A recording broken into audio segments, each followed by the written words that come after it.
noches, qué bueno que nos acompaña. Estamos en Observatorio Cotidiano, una mirada desde la ciencia. Y hoy vamos a platicar sobre Stephen Hawking, un gran investigador, y para ello un gran investigador y un gran científico, y un hombre pues que de muchas maneras vale la pena platicar sobre él, sobre su vida académica, pero también sobre su vida, que no fue una vida fácil, una vida sencilla.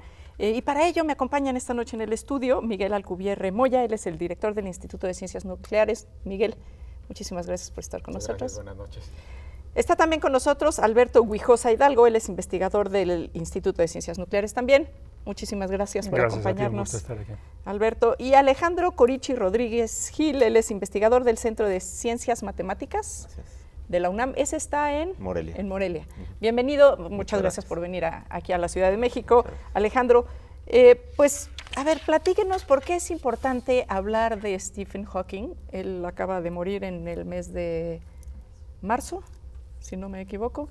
Y hubo pues mucha información en los medios, estuvo circulando muchísimas pues temas alrededor de su vida, de la importancia de su trabajo. Pero ustedes que se dedican a eso, ¿por qué es importante el trabajo de Stephen Hawking y en qué cambia la visión que teníamos o tenemos del mundo? Bueno, Stephen Hawking era desde luego muy famoso por muchas razones. Hizo trabajo muy importante en física desde la década de los 60, finales de los 60 y los 70. Hizo contribuciones muy importantes, sobre todo en relatividad general primero y luego en lo que sería la gravitación cuántica, que todavía no tenemos una teoría de la gravitación cuántica en la que todo el mundo esté de acuerdo, pero aquí hay dos personas que son expertos en el tema. Y al principio más en cosas más clásicas, querían el estudio de agujeros negros, el estudio del origen del universo. Hizo contribuciones realmente fundamentales en ese momento.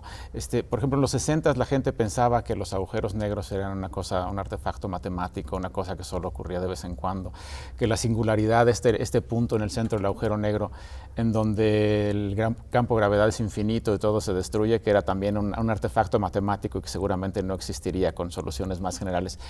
Y Hawking y Penrose también demostraron una serie de teoremas matemáticos en donde mostraban que estas singularidades eran inevitables, que los agujeros negros se formaban y en el centro había una singularidad, hicieras lo que hicieras.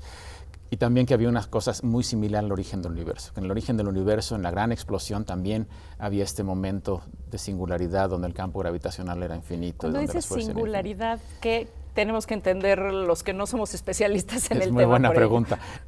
Para los físicos, una singularidad en el contexto por lo menos de la gravitación es un punto del espacio o del espacio-tiempo donde la gravedad se vuelve infinita, donde la teoría deja de funcionar, la teoría falla porque predice que todo es infinito, las fuerzas gravitacionales destrozarían cualquier cosa que cayera ahí y de alguna manera también marca como una frontera, ahí se termina el espacio, o sea, más allá de la singularidad no hay nada. Llegas a la singularidad y se termina. Es un concepto muy complicado, incluso para nosotros mismos, y eso lo hace en ese sentido feo, y por eso la esperanza era que estas cosas no existieran en la realidad. En realidad nos faltaba un poquito más por saber. Sí. Pero el trabajo de Hawking y Penrose nos demuestra que por lo menos en la teoría de Einstein, en la relatividad general, estas cosas son inevitables. Y de alguna manera más bien lo que creemos es que nos demuestra que es que la teoría de Einstein en ese momento falla. La teoría de Einstein se tiene que cambiar por algo mejor. Todo el mundo piensa que será la gravedad cuántica, es una esperanza que tenemos, pero algo que ya no nos diga que las cosas no son realmente infinitas, los infinitos son muy feos pero en la física, pero ellos nos demuestran que de acuerdo a la teoría que tenemos, la que funciona, esto es inevitable. Este fue como el primer trabajo muy, muy importante de Hawking, que lo mandó a la fama. Y eso fue a finales de los 60, principios de los 70. Hawking era muy joven en esa época. Y también en ese momento empezó pues, la otra cosa por la que Hawking es altamente conocido, su enfermedad, ¿no? Él todavía, la gente a lo mejor no lo sabe, pero Hawking a los 20 años era una persona normal, como todos los demás, y empezó a notar problemas en su motricidad, se tropezaba más de lo normal, cosas así, y le diagnosticaron una enfermedad terrible cuando tenía poco más de 20 años, y de hecho le dieron una esperanza de vida de 2 o 3 años en ese momento, era esta esclerosis amiotriófica, ¿cómo se dice? Lateral amiotriófica, que básicamente te va paralizando, y en ese momento le dijeron que tenía 2 o 3 años de esperanza de vida, y lo deprimió mucho, pero después se sobrepuso, se dio cuenta que la enfermedad no estaba progresando tan rápido como le habían dicho, y se dedicó a trabajar. Entonces, todos los aspectos que hacen a Hawking alguien enormemente conocido y famoso, porque es una persona que superó una enfermedad bueno, no la superó, siempre la tuvo, pero superó digamos, convivió con convivió con esa enfermedad, pudo seguir trabajando, siguió trabajando toda su vida. Yo en ese sentido creo que es alguien enormemente valiente, porque nos mostró que, bueno, el trabajo que él hacía es un trabajo intelectual y mentalmente él siempre estuvo bien, él siempre estuvo perfecto del cerebro, entonces pudo seguir haciendo este trabajo intelectual en física, haciendo contribuciones fundamentales pese a que tenía esta enfermedad.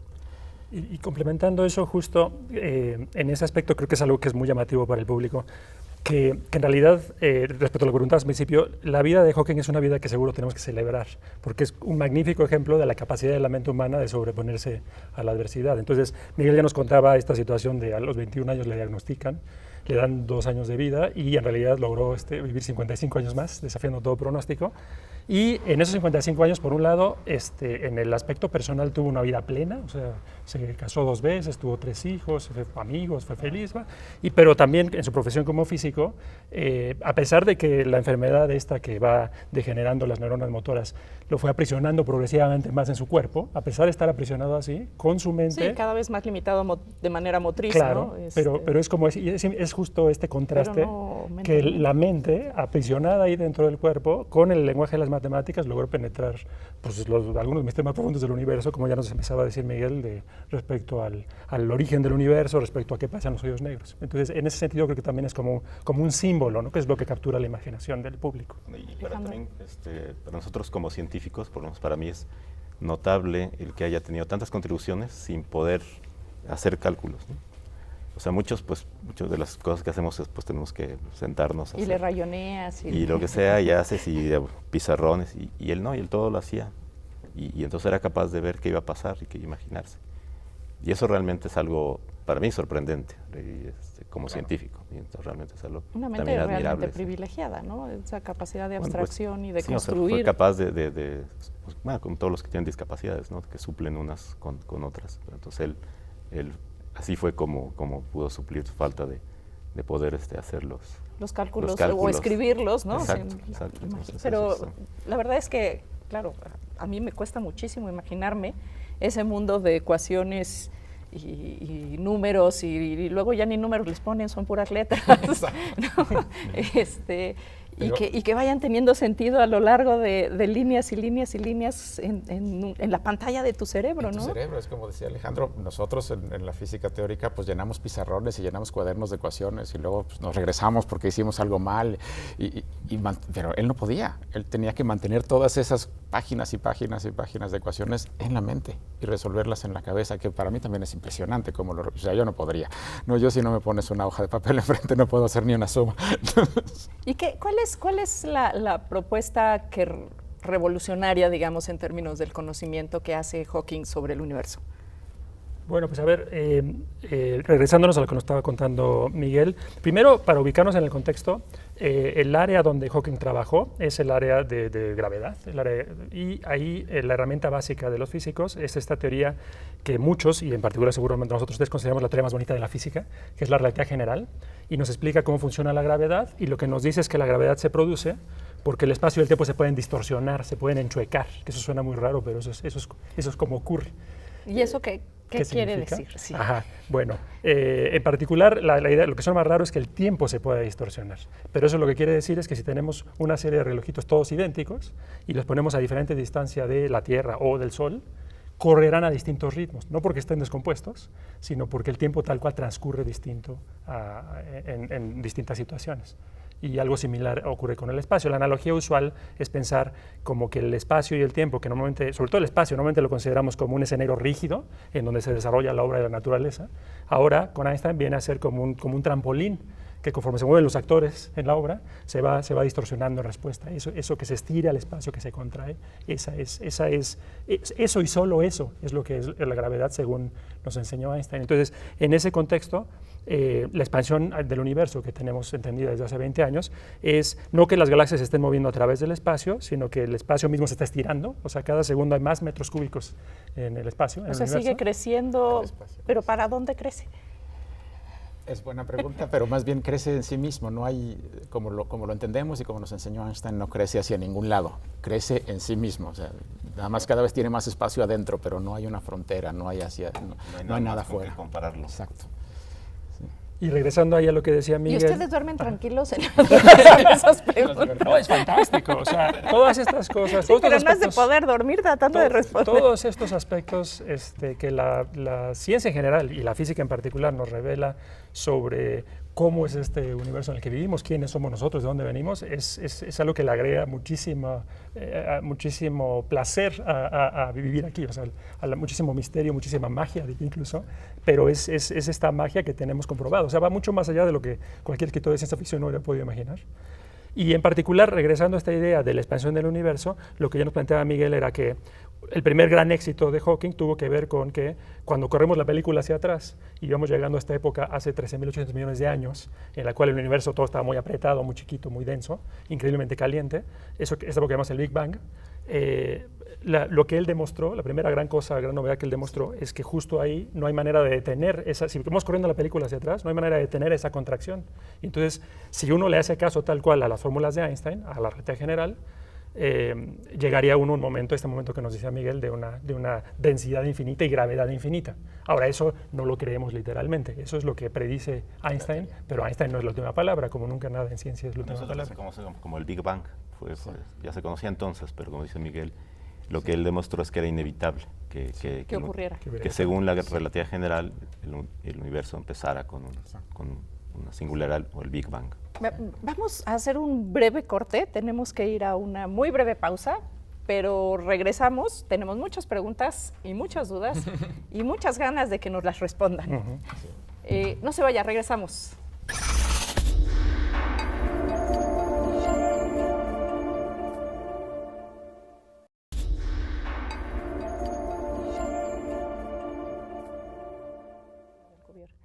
Buenas noches.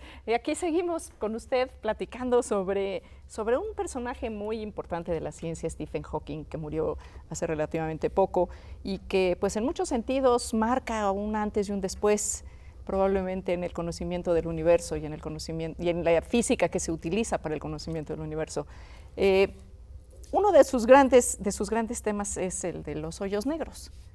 Y yo creo que es uno de los grandes temas que pues, nos preocupan a todos en la vida cotidiana. Es más, cuando a alguien no lo mandan al rancho de López Obrador, lo mandan a un hoyo negro, ¿no? Entonces, ¿qué son? ¿Qué sí son y qué no son los hoyos negros?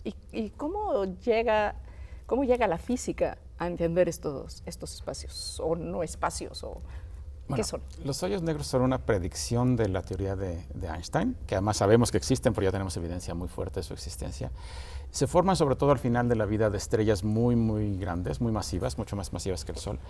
Y lo que ocurre es cuando la estrella se apaga, después de un proceso catastrófico en el que explotan y hay una supernova y demás, el centro de la estrella tiene una enorme cantidad de gravedad y ya no está caliente, entonces no hay nada que lo sostenga, la presión no lo puede sostener. Entonces empieza a comprimir y llega un momento en que se comprime y se comprime hasta un solo punto.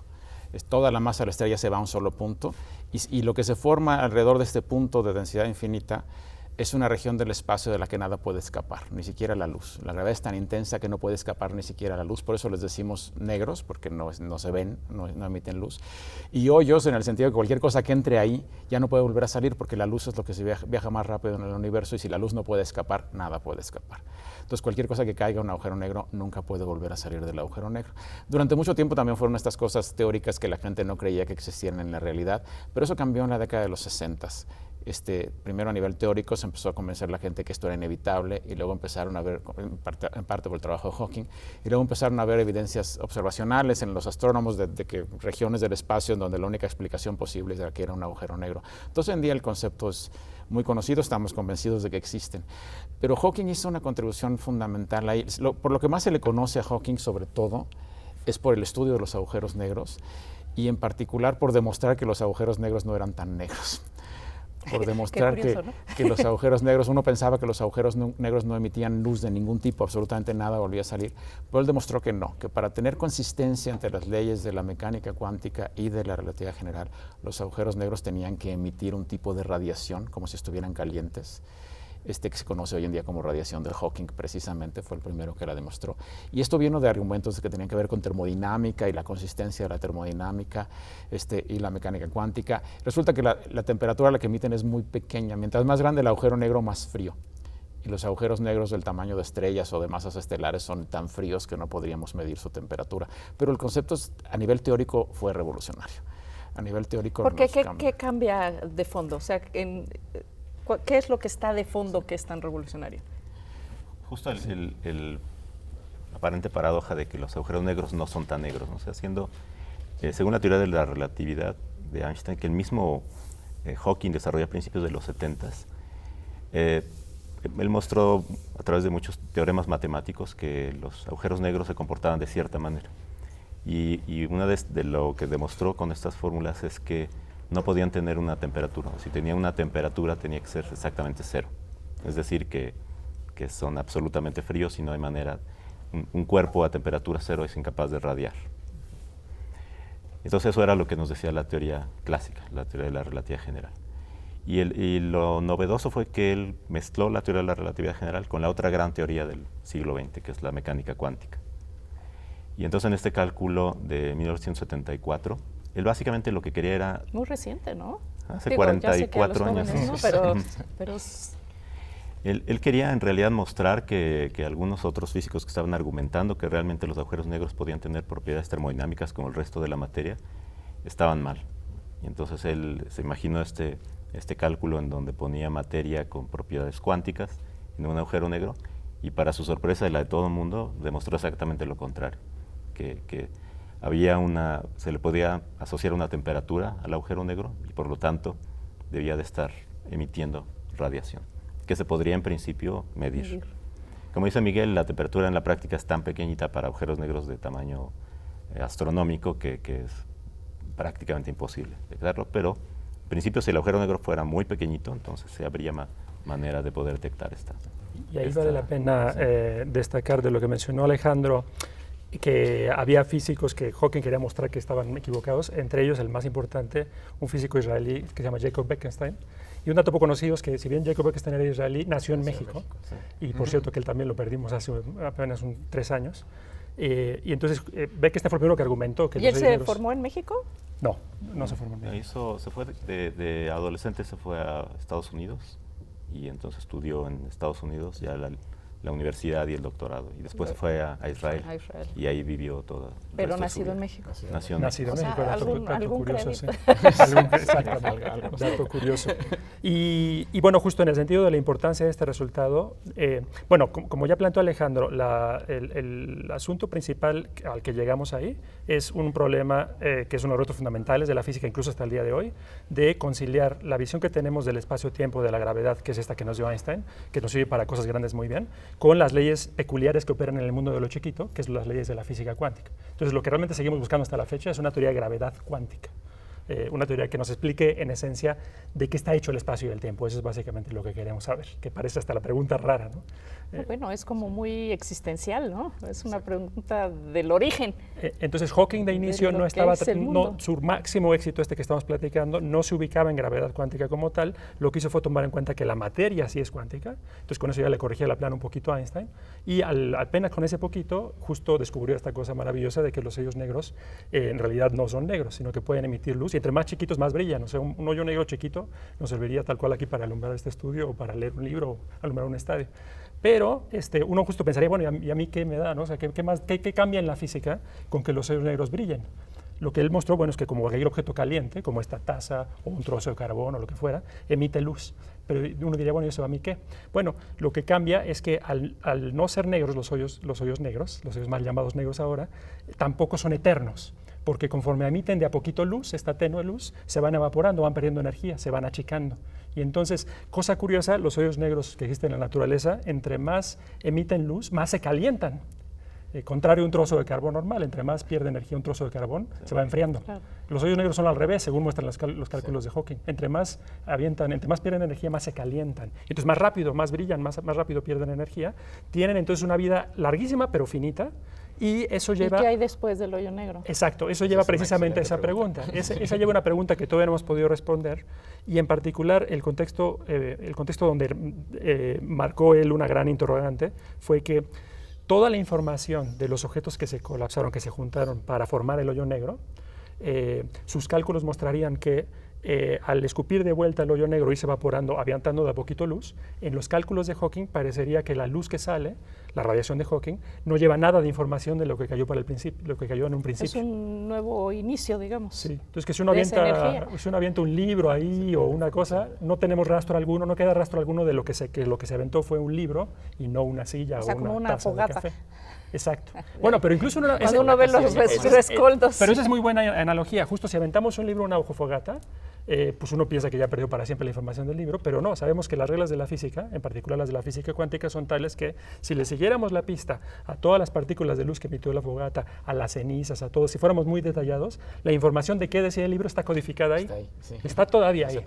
Y no ocurre lo mismo. Esa es la gran paradoja. Con el caso de los hoyos negros. De hecho, se negros. conoce como la paradoja de la información, porque si ocurre lo que pensaba Hawking inicialmente y se pierde la información, se están violando las reglas de la mecánica cuántica. Y entonces este es un problema muy serio en la física, es uno de los grandes problemas abiertos todavía el día de hoy. Y de hecho la opinión de muchísimos físicos, no sé si la gran mayoría ahorita, es que debe haber alguna manera en la que esa información no se pierda, pero no entendemos exactamente cómo. El mismo Hawking hace como en 2004, dijo que había apostado con alguien que la información se perdía y en 2004 dijo, no, yo creo ahora que la información no se pierde. Pero ese mecanismo de cómo esa información no se pierde y se puede recuperar no es conocido todavía. Hay enormes discusiones al respecto en la física de hoy en día. Y hay gente que habla de que hay paredes de radiación dentro del agujero negro que destruyen todo lo que sea. O sea, es un tema muy abierto y es un tema que viene directamente de lo que Hawking hizo en el 74. Además, qué interesante, ¿no? Porque es un tema fundacional del universo, de cómo se mantiene, cómo se propaga o se encoge, ¿no? Y sigue siendo una pregunta totalmente viva en el 2018, ¿no? Y es que, aunque la gente lo va a decir, como decía Alberto, y a mí qué me importa si se pierde información cuando se evapora un agujero negro. Sí, eso no lo que me importa es la que está en mi compu. Exacto. Pero, lo que nos está mostrando es un problema fundamental de nuestra comprensión, fundamental de las reglas del universo. O sea, aunque los agujeros negros no estén por aquí, no importa. Este es realmente un problema fundamental de física básica, de entender realmente cómo funciona el espacio-tiempo en la escala microscópica y cuáles son las leyes fundamentales de la naturaleza. Entonces es un experimento en ese sentido mental, porque no lo podemos hacer en el laboratorio, pero que si lo pudiéramos entender nos llevaría realmente, muy probablemente, a entender la estructura del espacio-tiempo. ¿Y eso qué significado podría tener en el futuro? Conocer esa... Bueno, creo que... poder responder esa pregunta. Pues creo que la importancia es... como decía antes, entender la gravedad cuántica, o sea, cuál es el origen de la gravedad a nivel microscópico, básicamente equivale a entender, como decía Miguel, de qué está hecho el espacio y el tiempo. Y uno pensaría, bueno, eso parece ocioso, pero para empezar, eso es necesario para entender cabalmente el espacio donde estamos sentados ahora. Pero sobre todo se vuelve indispensable para entender estas situaciones extremas con las que lidió Hawking. Es indispensable tener en mano una teoría comprobada de gravedad cuántica, de gravedad microscópica, para entender qué hay adentro de los hoyos negros, justamente eso es lo que planteó él, o siquiera si los hoyos negros incluso tienen un interior, no estamos seguros realmente a la fecha de que tengan un interior, eso es algo muy llamativo. Y otra cosa que creo que va a resonar mucho con la gente, regresando a su contribución inicial, entender si el Big Bang en realidad fue el origen del universo, como normalmente se le concibe y se le presenta, o si hubo un antes. Esa pregunta solo la podremos responder cuando tengamos ya firmemente en mano una teoría de gravedad cuántica. Entonces la misma pregunta de dónde venimos nosotros, en última instancia, dónde viene todo lo que nos rodea, está en esa búsqueda todavía actual, todavía no resuelta, de entender la gravedad a nivel microscópico. Híjole, pues la verdad, como ocurre muchas veces en esta mesa, quedan más preguntas, quedan más cosas que platicar, que discutir, pero pues el espacio-tiempo aquí también corre de una manera muy extraña. Formar el tiempo aquí. Exacto, aquí los minutos se los lleva se van rapidísimo, ¿no? Yo digo que cuando nos subimos a este espacio negro, es como una especie de hoyo negro, en el que el tiempo se nos esfuma rapidísimo. Sí, no, una cosa más, creo que para cierre, es que, bueno, la gente ubica perfectamente que Hawking fue de nuestra era la máxima celebridad científica, sin duda. No solo el físico más famoso, sino el científico más famoso, y es un símbolo, ¿no? Y por muchas razones, y en buena parte con buena justificación de sus méritos científicos. Pero también creo que vale la pena aclarar, siendo justos, que la percepción colectiva de la importancia del trabajo de Hawking es un poquito exagerada. Porque porque se le concibe como el siguiente Einstein, como un físico que es como que está mucho más allá de todos, muy por encima de todos los de su generación, y eso no es exactamente así. No es exactamente así principalmente porque la ciencia no funciona así, no funciona con el genio solitario, sino que es un deporte de equipo. Entonces, hay muchos físicos excelentes, muchos físicos muy buenos que podríamos nombrar, para que la gente empiece a conocer un par de nombres en ese sentido. Así es. Un par de ejemplos nada más rápidamente. El físico estadounidense Steven Weinberg, por ejemplo, premio Nobel, es alguien de un calibre tremendo. O el físico estadounidense Edward Witten también, es alguien que ha hecho contribuciones impresionantes. Entonces, bueno, así por el estilo podríamos seguir dando nombres de toda una comunidad de físicos líderes de su tiempo que ilustran esta idea de que la ciencia es una actividad de equipo. Entonces, como que no mitifiquemos tampoco, no hace falta, pues, mitificar. Hay momentos en los que hay personajes que pueden conjuntar muchos saberes, mucha información que ya está en el... O sea, no es que sacan de la chistera una nueva teoría o una nueva propuesta para entender mejor la ciencia. Se nos quedan muchas cosas en el tintero, entre otras que en algún momento me gustaría poder platicar con ustedes, estas nuevas formas de hacer ciencia multidisciplinaria y multitudinaria, ¿no? Como por ejemplo los colisionadores, ¿no? En donde se está aprendiendo mucho sobre estos temas y que yo creo que también sería interesante que pudiéramos platicarle al público cómo es que se conjuntan estos grandes consorcios de científicos, y qué preguntas se hacen y qué respuestas se van aprendiendo. Tenemos un minutito o menos, quería nomás mencionar también otra faceta de Hawking que ya no comentamos para nada el día de hoy, que es que Hawking también hizo mucha divulgación científica, y ahí tienes justo uno de sus libros. Él empezó en los 80s y escribió este libro, La breve historia del tiempo, y también eso lo hizo enormemente famoso, porque fue un libro bastante técnico de física y del origen del universo y esas cosas que muchísima gente ha leído, muchísima gente que no sabe nada de física. Entonces creo que jugó un papel muy importante también en popularizar la comunicación ciencia. Y divulgación de la ciencia, que es una parte de la que luego cojeamos un poquito en el área de ciencias. Bueno, pues les agradecemos muchísimo, Alejandro, Miguel, Alberto, esta noche de haber acompañado a este programa. A usted que nos hizo el favor de mirarnos, a los colegas de TV UNAM. Nos vemos el próximo lunes, 9:30 de la noche.